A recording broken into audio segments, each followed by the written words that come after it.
Hi, fellow viewers to everybody. Good morning. My name is Steve. My full name is Steve Hoong. I'm the owner of this video account in this respective website, youtube.com. By the way, may nagtatanong sa akin or nag-PM, private message sa akin FB kung meron ba akong necrological video yung kay Asia's Queen of Songs at yung Grand Dame of Philippine Cinema, yung Filipino actress. Actually, meron. Pero, reminders to all viewers na bago ko mag-publish ng necrological video, kailangan complete details. Magkaiba kami sa mga news. Kasi ang news kasi, may hinahabol silang deadline. Ako, as a world's famous necrologist, there is no deadline. As long as the complete details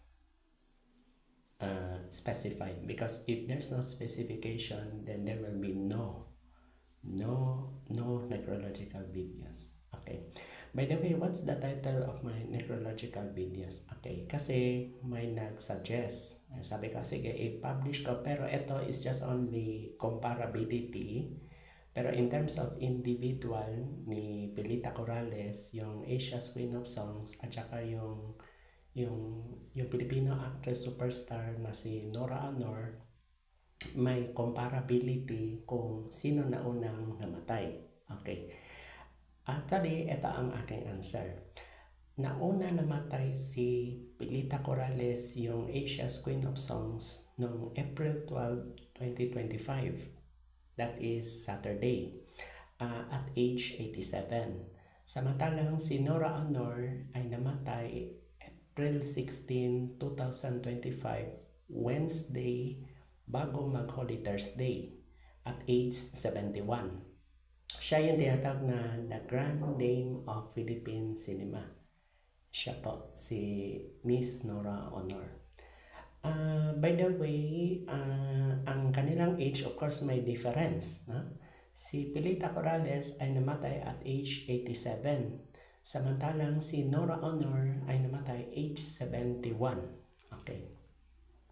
By the way, si Pilita Corrales ay may dalawa siyang anak. Don't you worry, it will be another necrological video tungkol sa kanya.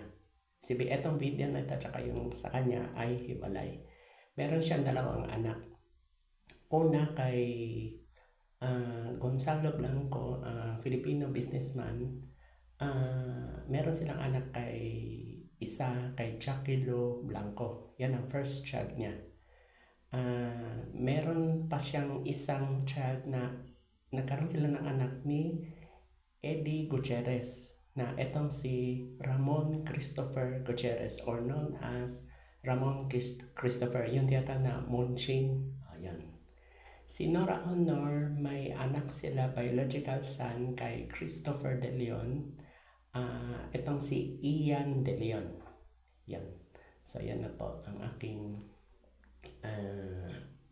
necrological findings. Then, don't you worry, wag kayo ma-discourage mga viewers. Meron akong hiniwalay na videos. Ang sa akin lang is, importante is complete details. That's my policy. No incomplete details will not be published. That's my policy. As a world's famous necrologist, that's my rule. Incomplete details cannot be published necrological video. Simple as that. Okay?